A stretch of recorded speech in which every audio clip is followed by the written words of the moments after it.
সকল অন্য এটা জ্ঞানবৰ্ধক ভিডিঅ'ৰ মাজলৈ আপোনালোকক স্বাগতম জনাইছো। হিন্দু ধৰ্মৰ পৌৰাণিক দুখন মহাকাব্য হ'ল ৰামায়ণ আৰু মহাভাৰত। আপুনি যদি জীৱনত কি কৰিব লাগে সেইখিনি শিকিব বিচাৰিছে তেন্তে আপুনি ৰামায়ণ পঢ়িব লাগিব, আৰু যদি আপুনি জীৱনত কি কৰিব নালাগে সেইখিনি শিকিব বিচাৰে তেন্তে আপুনি মহাভাৰতৰ জ্ঞান অতিকৈ প্ৰয়োজন। আৰু যদি আপুনি জীৱনটো সুখ সমৃদ্ধিৰে কোনো বিপদ নহাকৈয়ে কেনেদৰে সুখে শান্তিৰে জীয়াই থাকিব লাগে সেইখিনি শিকিব বিচাৰিছে তেন্তে আপুনি শ্ৰীমদ ভাগৱতৰ পাঠ কৰিব লাগিব। নমস্কাৰ বন্ধু বান্ধৱীসকল, মই প্ৰণৱ আৰু আপোনালোকে শুনি আছে ভিজিবল মটিভেশ্যন। আজি আমি আলোচনা কৰিম হিন্দু পৌৰাণিক মহাকাব্য মহাভাৰতৰ এটা বিশেষ কাহিনী। আজিৰ এই ভিডিঅ'টো আপুনি যদি শেষলৈকে চাই তেন্তে আপোনাৰ চলি থকা জীৱনটোতকৈ কিছু উন্নতি হোৱাটো আমাৰ 100% গেৰাণ্টি আছে। অৰ্জুনৰ গুৰু আছিল দ্ৰোণাচাৰ্য। দ্ৰোণাচাৰ্যৰ সন্তানৰ নাম আছিল অশ্বত্থামা। দ্ৰোণাচাৰ্যই কৌৰৱ আৰু পাণ্ডৱসকলক যুদ্ধবিদ্যাৰ সমগ্ৰ জ্ঞান প্ৰদান কৰিছিল। সেইবাবে কৌৰৱ আৰু পাণ্ডৱসকলে তেওঁলোকৰ গুৰু হিচাপে দ্ৰোণাচাৰ্যক সদায় মান্যতা প্ৰদান কৰিছিল। দ্ৰোণাচাৰ্যই মনে মনে ভাবিছিল যে অৰ্জুনৰ যি বিদ্যা, অৰ্জুনৰ যি শিক্ষা তালৈ লক্ষ্য কৰি দেখা যায় যে অৰ্জুন এই বিশ্ব ব্ৰহ্মাণ্ডৰ ভিতৰতে প্ৰথম স্থানত ধনুধৰ হিচাপে আহিব, আৰু সেইবাবে দ্ৰোণাচাৰ্যই তেওঁৰ নিজৰ পুত্ৰক শ্ৰেষ্ঠ ধনুধৰ বনোৱাৰ স্বাৰ্থত অৰ্জুনক কিদৰে শ্ৰেষ্ঠ ধনুধৰ হোৱাৰ পৰা বিৰত ৰাখিব পাৰি তাৰ বিষয়ে ভাবিব ধৰিছিল। দ্ৰোণাচাৰ্যই মনে মনে কল্পনা কৰিছিল যে মোৰ পুত্ৰ অশ্বত্থামাক মই এই বিশ্বৰ, এই পৃথিৱীৰ সৰ্বশ্ৰেষ্ঠ ধনুধৰ হিচাপে তৈয়াৰ কৰিম, নাইবা বিদ্যা প্ৰদান কৰিম। দ্ৰোণাচাৰ্যই কেনেদৰে অৰ্জুনক শ্ৰেষ্ঠ ধনুধৰ হোৱাৰ পৰা বিৰত ৰাখিব পাৰি তাৰ উপায় দিনে ৰাতিয়ে চিন্তা কৰিবলৈ ধৰিলে। দ্ৰোণাচাৰ্যই এদিন অৰ্জুন নথকাৰ অৱস্থাত তেওঁলোকৰ ৰান্ধনীশাললৈ গ'ল আৰু ৰন্ধা বঢ়া কৰা লোকসকলক মাতি আনি তেওঁ জনালে যে অৰ্জুনক ৰাতি হোৱাৰ পিছত আহাৰ গ্ৰহণ কৰিব নিদিব। অৰ্থাৎ যিসকলে ৰন্ধা বঢ়া কৰে সেইসকলক তেওঁ ক'লে, অৰ্জুনক তোমালোকে ৰাতি হোৱাৰ পিছত, আন্ধাৰ হোৱাৰ পিছত কেতিয়াও আহাৰ গ্ৰহণ কৰিব নিদিবা। কথাষাৰ স্পষ্টকৈ বুজি নোপোৱাত ৰান্ধনীসকলে গুৰু দ্ৰোণাচাৰ্যক সুধিলে যে আন্ধাৰ হোৱাৰ পিছত কিয় আপুনি অৰ্জুনক আহাৰ প্ৰদান কৰাত বাধা কৰিছে। তেতিয়া দ্ৰোণাচাৰ্যই তেওঁলোকক ক'লে, যদি অৰ্জুনে আন্ধাৰ হোৱাৰ পিছত আহাৰ গ্ৰহণ কৰে তেন্তে তেওঁ এই পৃথিৱীৰ সৰ্বশ্ৰেষ্ঠ ধনুধৰ হিচাপে পৰিগণিত হ'ব। গতিকে আপোনালোকে আন্ধাৰ হোৱাৰ পিছত অৰ্জুনক কেতিয়াও আহাৰ গ্ৰহণ কৰিব নিদিব।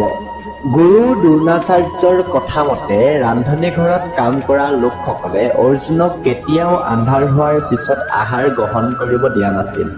কিন্তু এদিনাখন অৰ্জুনে তেওঁৰ শিক্ষা গ্ৰহণ কৰি থকাত পলম হোৱাত ৰাতি দেৰিকৈ আহি আশ্ৰম পালেহি, আৰু অৰ্জুন যেতিয়া আহি আশ্ৰমত উপস্থিত হৈছিল তেওঁ দেখিলে যে আশ্ৰমৰ সকলো ৰান্ধনী তেওঁলোকৰ কৰ্মৰ বিৰতি লৈ নিজৰ নিজৰ গৃহলৈ গুচি গ'ল।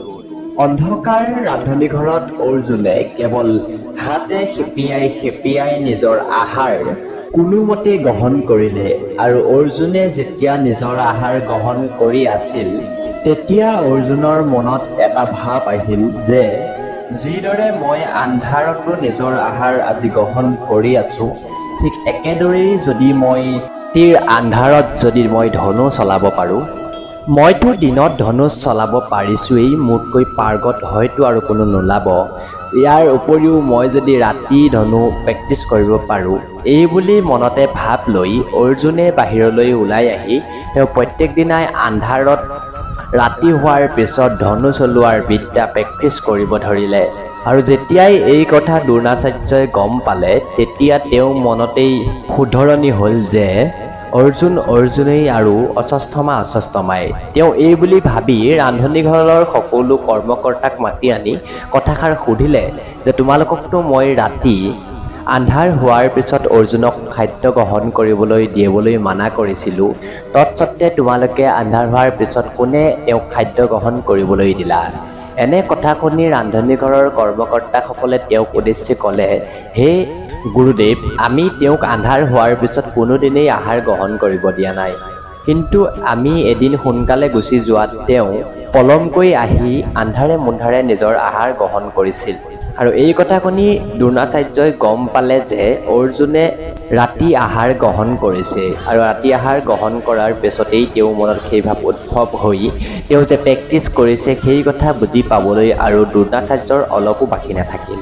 গতিকে আজিৰ এই কাহিনীটোৰ পৰা আমি এটাই বুজিব পাৰোঁ, আমি আমাৰ জীৱনটোত দৃঢ়তাৰে একাগ্ৰতাৰে যিটো কৰ্ম কৰি লওঁ, যিটো কৰ্ম কৰিব বিচাৰোঁ, সেই কৰ্মৰ সফলতা কেতিয়াও নোহোৱাকৈ নাথাকে। যিদৰে অৰ্জুনে ৰাতিৰ আন্ধাৰত ধনুষৰ চলোৱাৰ প্ৰেক্টিছ কৰাৰ পৰিণাম হিচাপে ফলাফল হিচাপে তেওঁ শব্দ এটা শুনিও ধনুকাৰ চলাই সেই শব্দ চিকাৰ ভেদ কৰিব পাৰিছিল, ঠিক প্ৰত্যেকজন মানুহেই যদি নিজৰ জীৱনত অভ্যাসত কিছু ভাল অভ্যাস গঢ়ি তোলে, কিছুমান এনেকুৱা কাম যিবোৰ কাম ভাল কামৰ জৰিয়তে তেওঁলোকে নিজৰ জীৱনটো গঢ়ি তুলিব পাৰিব। এই পৃথিৱীৰ প্ৰত্যেকজন মানুহৰ বাবেই ভগৱন্তে 24 ঘণ্টাই টাইম দিছে দিন আৰু ৰাতিৰ ভিতৰত।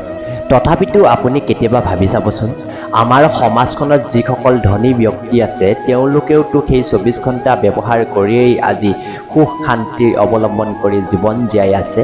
গতিকে আমি একেই 24 ঘণ্টা হাতত পায়ো, একেই 24 ঘণ্টা আমাৰ জীৱন কালত পায়ো আমি কিয় ইমান অশান্তিত ভুগি জীৱন যাপন কৰিবলগীয়া হৈছে?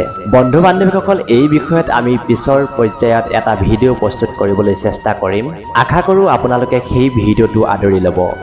গতিকে আপুনিও আপোনাৰ জীৱনত একাগ্ৰতা, ধৈৰ্য আৰু পূৰ্ণ মনোবলেৰে কাম কৰি যাওক। আপোনাৰ জীৱনটো সফলতাৰ দিশে চাব, এখোজ এখোজকৈ আগবাঢ়ি গৈ থাকিব। ধন্যবাদ।